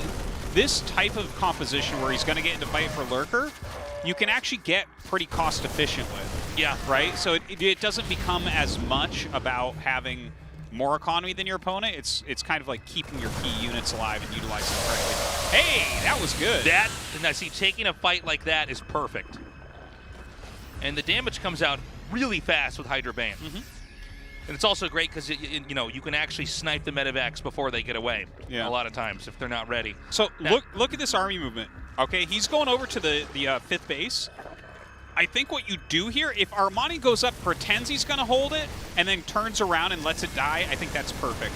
If he fights here, well, I think it's going to be bad. I think he's going to fight Artosis. He's coming in here now. And there's a lot of Hydras. The Siege Tanks are in a pretty good position here. Does Armani actually have enough? I think he does. Huh. That's so weird. You know, normally if you just see Hydras and tanks and, you know, just Hydras versus tanks, Marines, and medevacs. Yeah, and he was playing it actually against 2-2 with 1-1. Yeah. And +0 on Hydra attacks. So I'm actually very impressed that he held that. I thought for sure Maru had enough there to stop him, but... And now he pops up into 9 Lurkers. All right. 2 Vipers being made. Dude, Armani's ahead. This is kind of crazy. Yeah, the fact he's going to have actual Viper Lurker and he has not lost any bases. He saved his 5th there and erased the tank count. Yeah, the tank count being lowered is huge. Yeah, because Maru, the Vipers can just harpoon the few tanks that are left over. The Lurkers can basically create a no man's land. At least, I should say, the Terran can't attack into them if the Lurkers are all there. Dude, it looks really good for Armani right now. Okay, Terran starting to take a fight over here. Lurkers are actually out right in the middle here. Yeah, they're actually right next to a mine. So those could be hold position Lurkers. I think they are. But, yeah, the thing is Maru would have seen them with the mine, right? So maybe he just knows that they're there? Or maybe he was looking elsewhere. I don't know, but this is a funny thing to look at. Yeah, it's hard to really know what the story is as far as those units over there. Terran going to push again here. Again, this is a fight that's going to be off creep. I don't see any tanks with this at all. So it's just Hydraling Bane. Well, he's doing a great job with the fight. Wants to get back on the creep there. Problem is, no Lurkers with this, so he's able to do things like deny that expansion. Yeah, nice job, harpooning, just grabbing those medevacs. Yeah, no, that's fantastic. This is how you start to gain some value. Doing quite a nice job of ripping off some units, but does want to pull back there. We're still just kind of taking a look at this. It's so funny to see. It's a little bit weird because I'm used to seeing the Lurkers used more. I guess he's sort of set up this... He's invested in this trap. Okay, he's going to unburrow now. Yeah. I was going to say, you need to be a little bit more active with the Lurkers. Even before Lurkers were considered good, he was using pole position Lurkers, so it's definitely something he likes. Okay, going to get in on top of everything here. There are some ghosts out. Snipes coming down. Yeah, and Terran just takes the fight. Oh my god, just murders the Lurkers. In the meantime, he is doing another attack, but this attack is not actually... No, it's not doing anything. It's not doing anything. And so both of those attacks were really slaughtered. Those were... Wow. Yeah. Wow. Maru just elbowed those out of the way. It's and I mean, the fact that he lost... elbowed one of them. The fact that he killed off all the Lurkers, like in a head-to-head fight, I feel like the Lurkers weren't used correctly. They game. certainly were not used correctly. This is a situation where you really need to actually get the value out of them. And I'm kind of confused why he decided to commit there when he saw the structures that were in place. He didn't have anything to back that up. You need other units that are going to be soaking up damage. I mean, Lurkers are sort of tanky, right? They don't die right away, but honestly, you do need other stuff there, dealing damage and covering the Lurkers. Lurkers are not standalone units. Were super poor. Yeah, both of them were. They're not like poor. Hellions early on, where you kind of roam around the map and they serve their purpose and they're self-sufficient. Lurkers need other stuff with them. Now, that being said, he's made a bunch more Lurkers and actually has his army with it this time. So let's see how this attack over here at 3 o'clock goes. They're gonna walk so far up. Well, the Lurkers are actually drawing all of these snipes in there from the ghosts. But what's left here? It's Hydra Bane. He's focusing down the planetary. He gets that. There are lurkers over here as well with good cover. Sniped, though, shortly after that.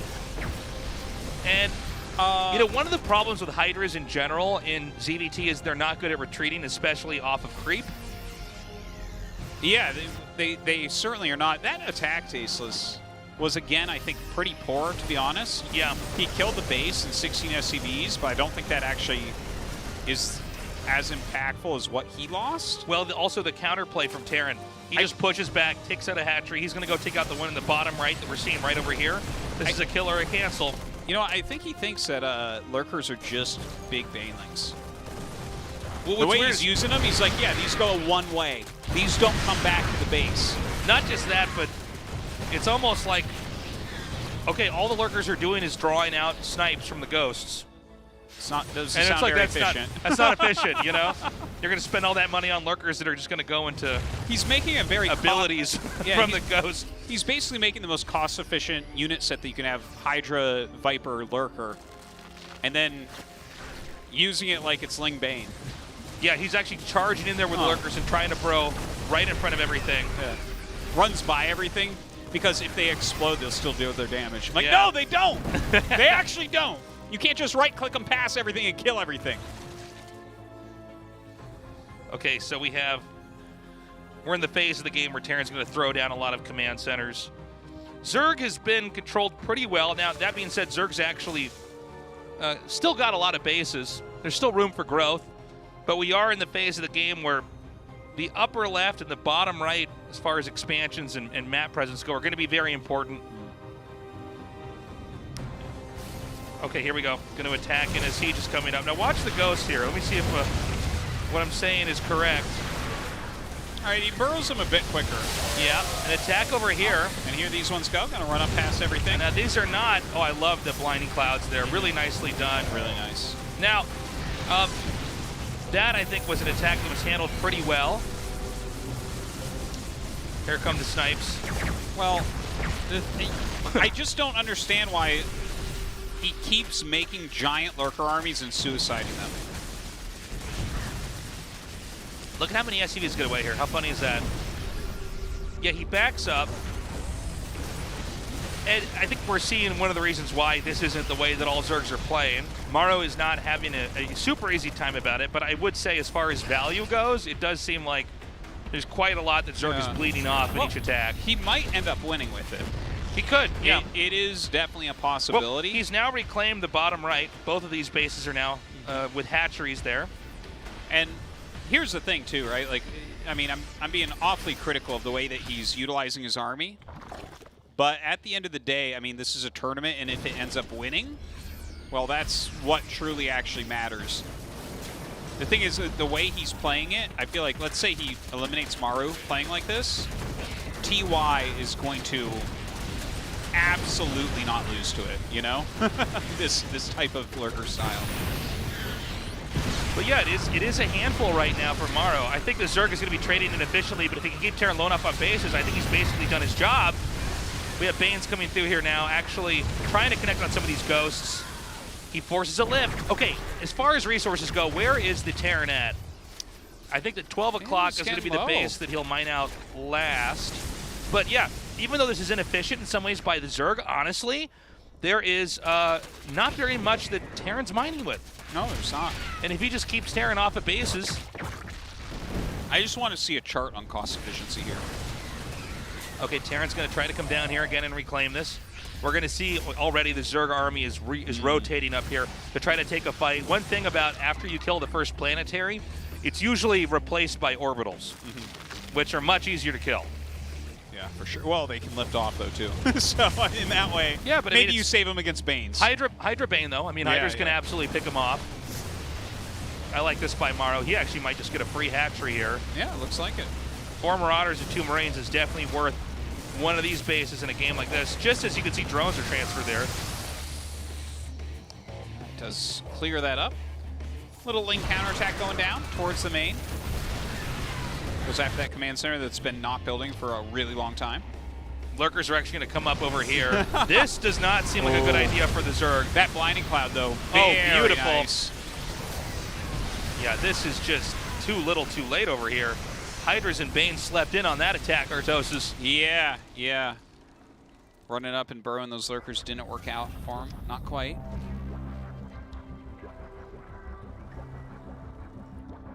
So they're going to back up now.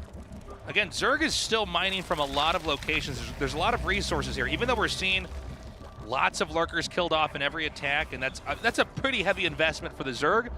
Again, if you keep Terran just barely alive, like they're almost starving through the whole game, yeah, you can sometimes win with one last crushing attack. Well, here's what I'm worried about is normally, like the other top Zergs in the world, if they get into this type of unit set against Maru, they'll be running around being pretty efficient with it and have a bank of like 7K, 5K or something, and then Maru will still bring them to their last mineral before he loses. Yeah, he'll still trade so efficiently. What I'm looking at is, yeah, he doesn't have a lot to mine, but there's no bank for Armani, so Maru might hit that point where he can actually grind this one out. I don't know. We'll see. Okay, the target for the next attack has to be this area over here. Coming up. Wow. Wow, that's a lot of damage. Blinding clouds coming down. Tanks being harpooned. Some nice EMPs tried to stop those Vipers. Okay, he's going to leapfrog with the lurkers over here. Command center's lifted off, but Terran has a pretty good position over here. I love the Liberator hitting the lurker there. Yeah, doing fantastic with those Liberators. To the upper left of this screenshot is another expansion. I don't see Zerg pushing that just yet, but again, it's going to be paramount that Zerg keeps Terran off of these two upper left bases if he's going to win this game. Definitely. And the problem is, although Maru for a little bit was not mining that much, now he has all of his given bases on the map, with the exception of the center right. Armani is probably going to mine out before Maru will. Yeah. Armani actually desperately needs to start to take victories somewhere where there are minerals. Well, he's going to come up here, and there's not really any minerals left right there, but just taking out an area in general, I think, is all right now. Like, he kind of gives himself a wider area that he can attack, right? Like, now there's this area that Maru doesn't have any real placeholders in. Yeah. So he can very quickly get somewhere like the natural. Okay, Lurker Jock headed towards the top left. Lurkers, I don't know if this is going to work, man. Look at how much. That's like StarCraft 1 saturation right there. Yeah. He's got so many workers here mining. Now, it would be nice for the Lurkers to come in here and get some SCV kills, but you know, we've talked about this in many games before, but it applies here today. If Zerg has had their side of the map the whole game and Terran seems to be barely surviving, if Terran can secure those last few bases, Zerg mines out, Terran wins with a slow push in the end. Generally speaking. Unless that Zerg can take some of your bases, and that's what he's trying to do on the right side of the map right now. This is pretty ambitious play. This may actually open up for a counterattack where Terran tries to push the center right, and Zerg then just sends Lurkerling into the upper left. Now that last clearing we saw is actually open up things like what we're looking at right here, right? This little Zergling counterattack, very, very annoying. In the meantime, he's got to run up under Liberators with mass Lurkerling bait. Grabbing the Liberators here, the Hydra is starting to pick them off. And where is that Lurker drop? I think it hasn't come out quite yet. This CC might burn down. They're going to have to back up. The Cloak Dose starting to snipe absolutely everything. Again, not exactly an efficient trade here. Yeah, Maru now actually ahead in that way. Like, he's got more supply. And, well, neither of them really have a bank. Yeah. No, they're spending the money as it comes in. Oh, this Lurker drop's a little bit late. We saw this picked up a while ago, but it seems like he's very taxed as far as his multitasking goes. By the way, this command center was saved. It was at 35 HP and SCV repaired it. Now Terran gets this for free. And Terran might actually counter push here. Okay, again, there's a lot of themes here that are similar to that game we had with a lot of counterattacks earlier on. Oh, looks like he comes in, and Maru trying to kill off another one of Armani's bases. Armani comes up from the side with the rest of his army. The Lurkers actually do a reasonable job. The Lingbane Hydra coming in now to try to clear the rest. Snipes down on the Hydras as Terran pushes back. And I'm not sure. I think their Lurkers are still doing damage in the very upper left, but right now Armani survives this. Armani may have actually done it. I think we're seeing Maru actually make a mistake here. I don't know if he should have attacked on the right. That's lifted off. I love the Ling Broad underneath that. The only location that he can mine from right now is the center right, and this attack actually could win the game. Look, he just leaves the mules there to soak up. Just drop off as much as you can at the orbital. Yeah, makes sense. And I think Armani actually can win this game. This has been an insane, brilliant game from him. Yeah, okay. A very, very different game than what I was expecting, but looks like Maru is going to clean up that lurker drop finally so he can get back to mining Now that keep area. in mind, normally our orbitals being picked off are sort of inconsequential because there's so many extra ones. Now it really makes a difference. Yeah, I guess he doesn't have many. Like, No. how many orbitals does he have? Like 3? 4? I think 4. 4 left? So not that many. He can pick up, he can lift off. Okay, this is the most important part of the game right now for Terran. Terran needs to muster an army and defend the upper left. I think that he may have to give Zerk the center right for now. Keep in mind, production is so much slower because the income's been hiccuped that an attack in the Terran's main could also be very problematic because you're not actually producing that much. Here we go. Oh, actually, yoinks in some siege shanks here. The Banelings make quick work of them. Brings up the rest of his lurkers. Oh, the ghosts on the high ground getting some money snipes right there. Yeah, the ghosts are really getting so much value this game. So he takes that out. What is actually defending the upper left corner? Lurkers are still here. Oh, brutal.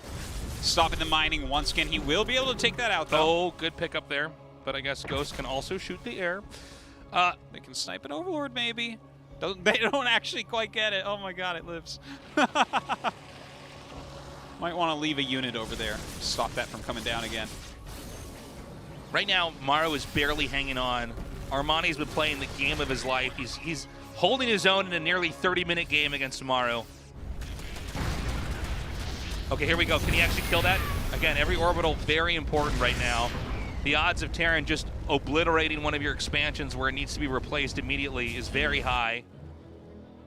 Long distance mining here. We have not done a mineral check right now on Armani. Yeah, well, looking at the mini map, it looks like the bottom right 2 bases are almost empty. Yeah. It looks like there's just like 4 patches maybe left at each with just a little bit of minerals left. Oh. So this is getting down to the wire right now. Look at how slowly their minerals are growing. Yeah, look at that. Okay, that's not much time, 4 man. patches and 5 patches. Now, the center right, it seems, at this time at least, impossible for Zerg to take that. The upper left base is being mined from, and this will slowly allow Maru, supply-wise, to become much more of a threat in this game. Right now, Maru is at 128 supply, Armani 182. Oh, another little Ling attack coming in. Maru's trying to stim and get out of there. Good save there. Somehow even that surrounded Marauder lives. These lurkers, by the way, are very important. You're not going to have many more lurkers in this game. No, you are not. Think of how many lurkers actually died in the process of getting Armani in his position. I'd love to see the number, actually. I bet it's like the most lurkers we've ever lost in a game. Oh, probably. Am I wrong? The upper left base seems to be vulnerable. And I feel like we're seeing Armani a bit froze in this game. Yeah, it feels like, especially with where his lurkers are, that he's almost waiting for Maru to make a mistake, but Maru is not really budging right now. Armani keeps trying to run in and find a good engagement, and Maru's just not really giving it to him. If he's going to be doing this attack over here, he should be building a hatchery at the center right. I think he has to do one of 2 things. Expand to the center right and defend. I think that's the weaker of the 2. The better of the 2 is to actually dive on the upper left. Well, it looks like he's going to send another drop into the upper left, so let's see if that does something. Or not. All right, here we go. He's just going to make a push. Yes. It's very important that this attack works out here for Armani. Oh, right now, Maru just needs to try to survive. Again, those lurkers not being used for the rest of this fight. Does he not realize he has those? I don't know what's going on. Actually, if he brought those for a flank with the Ling Bane running forward, does he not erase that army? I don't know why those lurkers are there. I don't get it, man. It's like, if he forgets about him, Maru will definitely forget about him, and maybe that whole position works out. Killing SCVs wherever you can. Keep in mind, it's 28 SCVs to 73 drones. So the supplies are actually a lot closer than what meets the eye. I have a bad feeling that we're going to get an interview or a tweet or something from Armani later saying he forgot about those. Yeah, well, I just don't know why they're not being used at such an important moment. Maru is just not going on that high ground bit either. Well, he's going to scan he here. just scanned him. Oh my gosh, now That he is moves so him. funny. He left those there forever. Well, I don't know why they weren't used in the big attack. There's no reason to send Yeah, it 5 doesn't- lurkers into that attack while you have 7 burrowed up there. Well, especially they were at the perfect angle to flank it too. Yeah. And I think if the Zerg could actually take this position out, which maybe you could with those lurkers, now he sent lurkers over here to defend. So okay, I don't want to psychoanalyze too much, but again, very questionable whether it's a bad strategic decision or just he forgot. A lot of his strategy and tactics within this game, since he's gotten to the lurker tech, has been a bit questionable. I have some ideas about it, but like maybe he doesn't feel good in the finesse late game of, you know, the back and forth, the parrying that occurs with like Ghosts against Viper, Lurker, Hydra, and instead he's doing a very frontal attack based style, which would kind of make sense because Maru is like super good at that. This and is very He has cool. Rogue as a teammate who's like basically the best Korean Zerg at that. So I feel like it might be something like that. So he's just playing this hyper aggressive, trying to kill him at all points. And the thing is, it might still work out. I mean, this game can absolutely still go either way. Well, Zerg now is mining from the center right, so he could propel himself as far as growth a little bit further along here. Terran is eventually going to mine out the upper left, the very, very upper left. I do want to mention something, and I almost said it like about 10 minutes ago. I feel like when you get into these types of situations, it is always worth it to get a Nidus. If you just pop out a Nidus in the main base when all this is going on, something as small as a group of Lings or as big as a group of Lurkers can get in there, ruin everything, and then get out, you know? I agree. Situations like that really can help. Okay, forcing a lift. We need to see these tanks get yoinked into the Lurkers. There it is. Beautiful play. He comes further forward. I think Armani might have done it. Oh, maybe. Maru still microing for his life right now. Still has 80 supply as well. The upper left is going to mine out. I don't even know if it's worth it to try to fight the planetary. If Terran wins this, it's from Ghosts. Yeah. And Snipes. 100%. And Marine and Marauder and Medevac. They killed the Queens. And SCVs, they mine the minerals to make them. And he has buildings, Taste of Stone. Every unit gets a trophy this game. Nice. So Terran might try to counterattack here, but that angle is actually really hard to get into. You know, he definitely made a mistake when he didn't go nuke Mind stasis. out. Mind out. In like 2 seconds, that's going to be mined out. Oh, I love What the about snipes. Terran counter pushing? I mean, you have scans for days, right? You can actually break Lurker defense. Yeah. Right? Yeah, I mean, there's... Well, I think, honestly, a nuke would be really cool here. You know, even just forcing an unburrow could be nice, but there's a lot of Lurkers there. And he does have some detection around, so it might be hard to actually get that snipe off. Well, Terran's almost out of money. I mean, Zerg at least has a few more minutes of mining at 3 o'clock. Yeah. Minutes go a long way. Minutes are hours. Minutes are years in StarCraft time. If one player's mining, the other one's not. Yeah, look at this. His last few minerals here that he's trying to gather. By the way, he's just trying to get SCVs here. Honestly, this is more efficient than mining those minerals. He did it! All right. What a late game.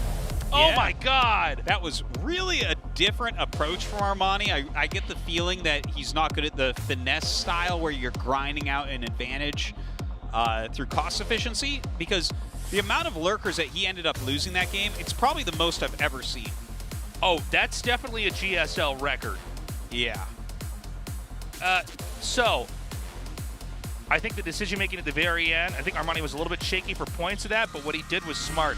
He pushed Terran off of the last mineral base, took his own mineral base, had just enough Lurkers to defend. When Ghost got close, he actually backed away so that the Ghosts couldn't quite snipe his Lurkers. He did it. He won a game. Can he do it again? I think you got to take it one game at a time if you're Armani. Well, you know what? Golden Wall is definitely a map we see a lot of Zerg vs. Terran victories in macro games on. So if he can get there, maybe there's a real way. But Ice and Chrome, he's got to win first. Yeah, Maru looking a little bit miffed right now. Armani is beginning to catch up. Can he do it? Let's find out as we go to game number 6. 영광의 전투가 펼쳐진다.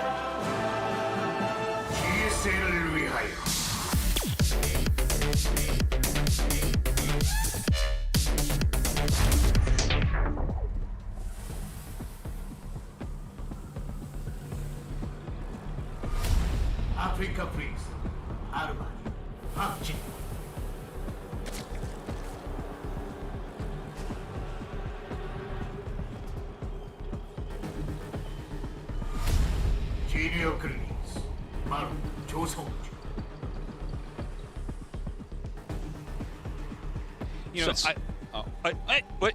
Oh, but you said tasteless. Now, I just got to say, I'm really excited by the results of that last game and the fact that he played totally differently. You and I were both kind of saying, like, okay, why Lurker? That's kind of, I guess it's different, and there's some ideas behind it. And I was the one that was actually saying, well, maybe this is like the last thing he's got that he thinks is kind of good, and it's probably not going to work. But that's what happens when one player is considerably weaker and is about to be flushed out of a best of 7 by game 4 or game 5. He actually played that out, and even though it was an odd game and there was that weird part where there were lurkers that were just like waiting on the high ground, I don't know if he forgot about. Before that, there was multiple groups sacrificed all around the map. Yes, that were running in there like banelings. Yeah. Armani won that game, and this is an example of a player who's down in a best of 7, makes a dramatic adjustment, and now he's coming back into this. Yeah. He's actually doing it, and you know what? This is kind of the story of Armani. He really has stepped it up this season. This is against the best player in the world. Yeah. Or at least what you can argue, but what, top 3? You get what I'm saying, guys. Maru is one of the hardest people you could ever face. And right now, Armani's won 2 games out of the 5. That's crazy. Yeah. And he did it this time with a very different approach. And I think, especially in those late game situations where it really all comes down to what units do you have, what was mined out where, that's the hardest part of StarCraft 2. It's really trying to play those economic games where the map is resources are disappearing. The map is going to be a desert as far as minerals go. And you've made each decision correctly to where you can eke out a win. That's impressive. It was a very different game. Now that being said, you were so passionate while you said that. I was like staring into your doe eyes, so I didn't catch it. But I'm almost completely sure this is a command center first. I wasn't actually looking. Yeah, I was looking at you when I was saying it. I think this is actually a command center first opener, which we never see. So I'm a little bit caught off guard, but he's gone double barracks behind it with a quick reactor and a quick tech lab. Yeah, this is a lot of lings being made. This is different. Yeah, there is. Very different play, though. Yeah. How many more lings are going to be made here? A lot. Very, very many. Very, very cool. I mean, maybe. Yeah, you know what? He's going to catch him, I think. If you surround those Marines, you can win this game. Yeah. He's going to run 2 lings in. He's like, look at me, I'm scouting. Come get me, come get me. Look at me. Oh, I better get these back out. I can make these into banelings later. Oh, I think he's moving too suspiciously, maybe? See how Maru's splitting his Marines off now? Oh, here we go. God. Here we go. Oh! And he's got the Marines on the high ground trying to help as well. Look at this SCV micro from Maru, just out of control. But the Lings are killing off some SCVs. Oh, man, Maru really, yeah, he knew the ins and outs of that. 11 drones behind this. So, cool tactic, cool attempt. Yeah, but 26 Lings, yeah, not quite good enough. Not good value there. I liked the idea in a way. The micro of Maru, though. Just the quick reaction. Pulling back and having Marines on the high ground helping and everything, too. This will be the first game where Armani's actually behind early on. Out of all the games we've casted. Everything else, Armani played a very clean, safe game. And, yeah, I mean, I think he did a... He is making a ton of Lings again. Just a ton. Okay. We do not have a banelings nest, right? No. Okay, so it's just carapace on the way. Like, I mean, there's a couple medevacs coming out, so you definitely need some Lings to deal with that. Okay, he's only up by 4 drones right now to kind of show how many Lings he's made this game. Well, there's going to be an attack through this little bottleneck here. It looks like the Lings are going to come up from behind. Oh my God, he's so slow. He's losing all the queens first. Yeah, you're not supposed to lose all the queens. That's not in the build order notebook. No, 5 queens go down. Yeah. 5 drones go down. Oh, I think Maru might just kill him here. That is, he doesn't even save the hatchery. I think Armani had some interesting ideas to open here, and I think he tried to play a really abstract early game. That's not something we're used to seeing Yeah. him. We don't see him do this ever. I don't see anyone do this. And I think this is not, again, not a bad idea, except for the part where Maru knows exactly how to hold this and you just get behind and die. 5 queens were killed off. The hatch was killed off. And Terran is not slowing down as far as progress. This is bad for Armani. Like, he is so incredibly far behind. He's down in workers. He has like no queens. The only good thing he has going for him is this carapace upgrade that's about to finish, but he doesn't even really have units. Well, he also doesn't have a real moment where he can, I think, take advantage of this carapace at the moment. I guess, actually, excuse me, here. But, I mean, is Terran just going to take this as well? Oh. +1 weapons is also about to finish. All right, well, he has enough lings. Maybe he can actually surround this and get rid of it. Yeah, I think he's going to force a pickup here. Again, Maru, okay. He basically knows how to stay until the last possible second. As much efficiency as he can there. Thing is, I think that was still fine for Maru, right? Just the fact that he's having to make so many lings to defend this is good for Maru. Well, and the next attack coming in here is going to be harder to deal with. 38 drones. This is all engineered to just smash this hatchery and bleed out the Zerg this game. And he's going to get the hatchery first, just ensuring that even if he can't take this fight. Yeah, again, getting the hatchery. Yeah. And it's, oh my god, like, the tank's still alive. Look, he's unable to really even make drones. Oh my god, the tank is still in the game. 11 health. Oh man. Yeah, he's just gonna get kills in here. GG, Maru takes it. He's in another GSL Codes finals. His 5th. He has never lost in the finals. Now, I will say, I was rooting for Armani. He did not disappoint. I think he played a really good series. He was taking games off of Maru. Statistically, this was supposed to be the most one-sided series we've ever had in a round of 4. Yeah, 6.9% win chance according to Ligulac for Armani. But he took a couple maps. Yeah. Yeah. I think the Lurker game was the most interesting one for him. I think game 1 with the 2-hatch Muta was very cool by Armani, and I think the Lurker game was interesting. I look forward to Armani's games at future GSLs. Yeah. We're going to have an interview real quick here. Let's see how Maru's feeling. He's going to the finals yet again. This time he'll be facing off against TY.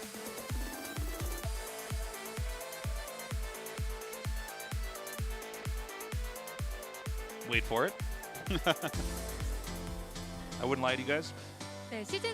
Maru shows a spectacular performance today, and he is decided to be TY's opponent in the finals.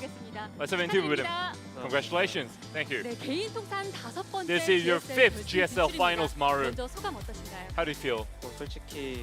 Honestly, I didn't think I would advance. My preparation has been hard, so I try to play comfortably, and I'm glad it worked. You said that you didn't think you would advance. Was that your mindset before the game or after the game?